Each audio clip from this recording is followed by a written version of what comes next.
Assalamualaikum warahmatullahi wabarakatuh. Perkenalkan, nama saya Mutiara Haq dengan NIM 1911113. Di sini saya sedang berkuliah di Institut Agama Islam Negeri Syekh Abdul Rahman Siddiq, Bangka Belitung di semester 4. Di video kali ini, saya ingin menjelaskan mengenai latihan penerapan metode simulasi 1 di mata pelajaran Al-Quran Hadis.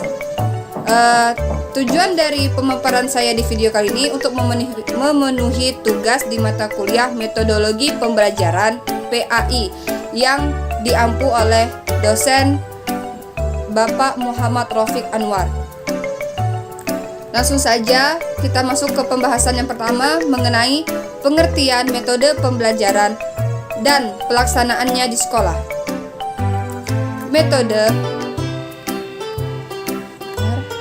Metode berasal dari bahasa Yunani, yaitu meta dan hodos. Meta berarti melalui atau melewati, dan hodos berarti jalan atau cara. Metode berarti jalan atau cara yang harus dilalui untuk mencapai tujuan tertentu. Dalam bahasa Arab, metode disebut thoriqah. Dalam kegiatan belajar mengajar, metode sangat diperlukan oleh guru dengan penggunaan yang bervariasi sesuai dengan tujuan yang ingin dicapai.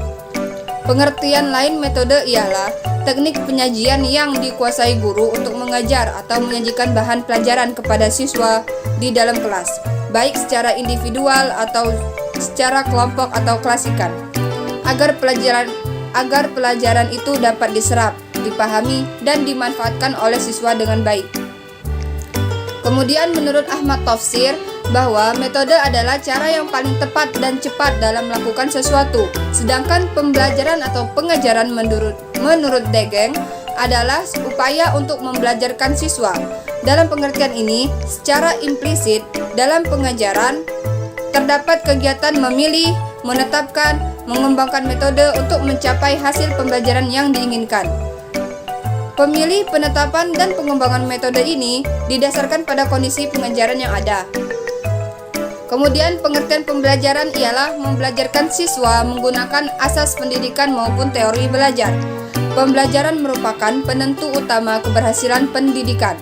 Pembelajaran merupakan proses komunikasi dua arah. Mengajar dilakukan oleh pihak guru sebagai pendidik, sedangkan belajar dilakukan oleh peserta didik atau murid.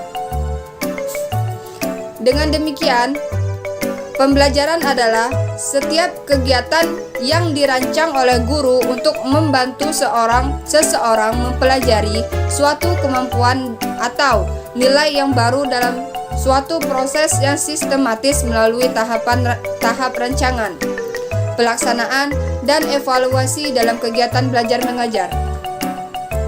Jadi dapat ditarik kesimpulan bahwa metode pembelajaran adalah suatu cara atau jalan yang ditempuh yang sesuai dan serasi untuk menyajikan suatu hal sehingga akan tercapai suatu tujuan pembelajaran yang efektif dan efisien sesuai yang diharapkan. Kemudian Wina Sanjaya juga memberikan definisi metode pembelajaran, yaitu cara yang digunakan untuk mengimplementasikan rencana yang sudah disusun dalam kegiatan nyata agar tujuan yang telah disusun tercapai secara optimal. Sedangkan menurut Khoury, pembelajaran adalah proses di mana lingkungan seseorang secara langsung di sekolah untuk memungkinkan ia turut serta dalam tingkah laku tertentu dalam kondisi khusus atau menghasilkan respon situasi tertentu. Berdasarkan pengertian yang saya sampaikan tadi dapat ditarik benang merahnya, berarti penulis dapat mengambil kesimpulan bahwa metode adalah cara atau jalan yang digunakan untuk mencapai tujuan yang telah ditetapkan, sedangkan metode pembelajaran adalah teknik atau cara yang digunakan dalam proses belajar mengajar oleh guru yang telah direncanakan sebelumnya agar dapat diserap dan dipahami oleh peserta didik. Metode yang dipilih oleh pendidik tidak boleh bertentangan dengan tujuan pembelajaran. Pemilihan metode tertentu dalam suatu pembelajaran bertujuan untuk memberi jalan atau cara sebaik mungkin bagi pelaksanaan dan kesuksesan operasional pembelajaran. Nah, poin kedua saya akan membahas tentang mata pelajaran Al-Quran Hadis. Pembelajaran Al-Quran Hadis sebagai landasan yang integral dari pendidikan agama memang bukan satu-satunya yang menentukan dalam pembentukan watak dan kepribadian peserta didik. Tetapi, secara substansial mata pelajaran Al-Quran Hadis memiliki kontribusi dalam memberikan motivasi kepada peserta didik untuk mempraktekkan nilai-nilai keyakinan keagamaan atau bisa disebut dengan tauhid dan akhlakul karimah dalam kehidupan sehari-hari. Al-Quran adalah kitab suci umat Islam yang diturunkan kepada Nabi Muhammad SAW untuk menjadi pedoman hidup bagi manusia. Sesungguhnya, Al-Quran itu menjadi mukjizat karena ia datang dengan bahasa yang paling fasih dalam susunan yang paling baik dengan mengandung pengertian-pengertian yang benar berupa keesaan Allah Subhanahu wa taala. Allah Subhanahu wa taala berfirman dalam surat Al-Maidah ayat 15-16 yang artinya, "Hai ahli kitab, sesungguhnya telah datang kepadamu Rasul kami, menjelaskan kepadamu banyak dari isi Alkitab yang kamu sembunyikan dan banyak pula yang dibiarkannya. Sesungguhnya telah datang kepadamu cahaya dari Allah dan kitab yang menerangkan. Dengan kitab itulah Allah memberi petunjuk kepada orang yang mengikuti keridhoannya ke jalan keselamatan. Dan dengan kitab itu pula Allah mengeluarkan orang itu dari gelap gulita kepada cahaya dengan izinnya dan menunjukkan ke jalan yang lurus." Kata Al-Quran secara etimologi atau bahasa berarti bacaan, karena makna tersebut diambil dari kata qiraat atau Quran, yaitu bentuk masdar dari kata qara'a. Sedangkan secara terminologi menurut Ali As-Sabuni menyatakan bahwa Al-Quran adalah firman Allah yang mukjiz, diturunkan kepada Nabi Muhammad melalui malaikat Jibril yang tertulis dalam mushaf, diriwayatkan secara mutawatir, menjadi ibadah bagi yang membacanya, diawali dari surah Al-Fatihah dan diakhiri dengan surah An-Nas. Sedangkan hadis dalam bentuk jamaknya adalah hidas, hudasa, dan hudus. Dari segi bahasa, kata hadis mempunyai beberapa arti, yaitu baru bisa disebut jadid, lawan dari terdahulu, qadim, dekat, qorib, lawan dari jauh, ba'id, dan warta, berita, khobar. Sesuatu yang dipercakapkan dan dipindahkan dari seseorang kepada orang lainnya. Adapun pengertian hadis menurut ahli hadis ialah segala ucapan, segala perbuatan, dan segala keadaan atau perilaku Nabi SAW.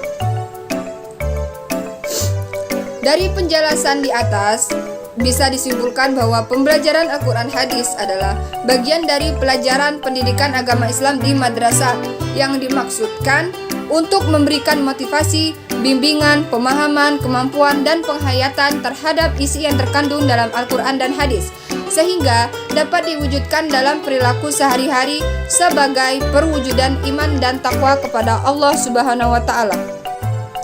Tujuan pembelajaran Al-Quran Hadis meningkatkan kecintaan siswa terhadap Al-Quran Hadis, kemudian membekali siswa dengan dalil-dalil yang terdapat dalam Al-Quran dan Hadis sebagai pedoman dalam menyikapi dan menghadapi kehidupan.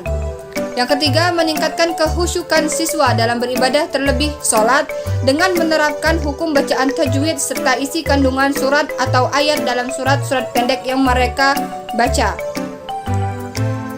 Ruang lingkup pembelajaran Al-Quran Hadis di Madrasah Sanawiyah meliputi yang pertama, membaca dan menulis yang merupakan unsur penerapan ilmu tajwid. Yang kedua, menerjemahkan makna tafsir yang merupakan pemahaman interpretasi ayat dan hadis dalam memperkaya khazanah intelektual. Yang ketiga, menerapkan isi kandungan ayat atau hadis yang merupakan unsur pengamalan nyata dalam kehidupan sehari-hari. Kemudian prinsip-prinsip dalam pembelajaran Al-Quran Hadis. Prinsip tersebut bisa disebut juga dengan asas atau dasar. Asas adalah kebenaran yang menjadi pokok dasar berpikir, bertindak, dan sebagainya dalam hubungannya dengan metode mengajar Al-Quran Hadis. Prinsip yang dimaksud adalah dasar pemikiran yang digunakan dalam mengaplikasikan metode mengajar Quran Hadis. Tujuan yang ingin dicapai dalam metodologi pengajaran Quran Hadis khususnya adalah tercapainya efisiensi dalam proses pembelajaran Quran Hadis. Efisiensi dimaksudkan suatu prinsip dalam pendidikan dan pengajaran diharapkan hanya terdapat pengorbanan yang sedikit mungkin tetapi dapat mencapai hasil yang seoptimal mungkin. Pengorbanan yang dimaksud meliputi faktor tenaga, waktu, alat, dan biayanya. Adapun prinsip-prinsip tersebut, yang pertama, prinsip memberikan suasana kegembiraan. Yang kedua, prinsip memberikan layanan dan santunan dengan lemah lembut. Kemudian yang ketiga, prinsip kebermaknaan bagi peserta didik. Yang keempat, prinsip prasyarat. Yang kelima, prinsip komunikasi terbuka. Yang keenam, prinsip pemberian pengetahuan yang baru. Yang ketujuh, prinsip memberikan model perilaku yang baik. Yang kedelapan, prinsip praktik. Yang kesembilan, prinsip-prinsip lainnya seperti prinsip kasih sayang dan prinsip bimbingan serta penyuluhan terhadap peserta didik. Nah, mungkin hanya itu saja pemaparan dari saya. Saya mohon maaf apabila terdapat banyak kekurangan dalam menyampaikan materi dan masih terbata-bata dalam menyampaikan materi. Sesungguhnya kesempurnaan hanya milik Allah dan kecacatan hanya milik saya sendiri. Kepada teman-teman, semoga pemaparan yang saya sampaikan tadi dapat bermanfaat dan bisa menambah wawasan teman-teman yang menonton. Baiklah, di sini saya Mutiara Haq pamit. Jangan lupa subscribe. Baiklah, saya akhiri. Wassalamualaikum warahmatullahi wabarakatuh.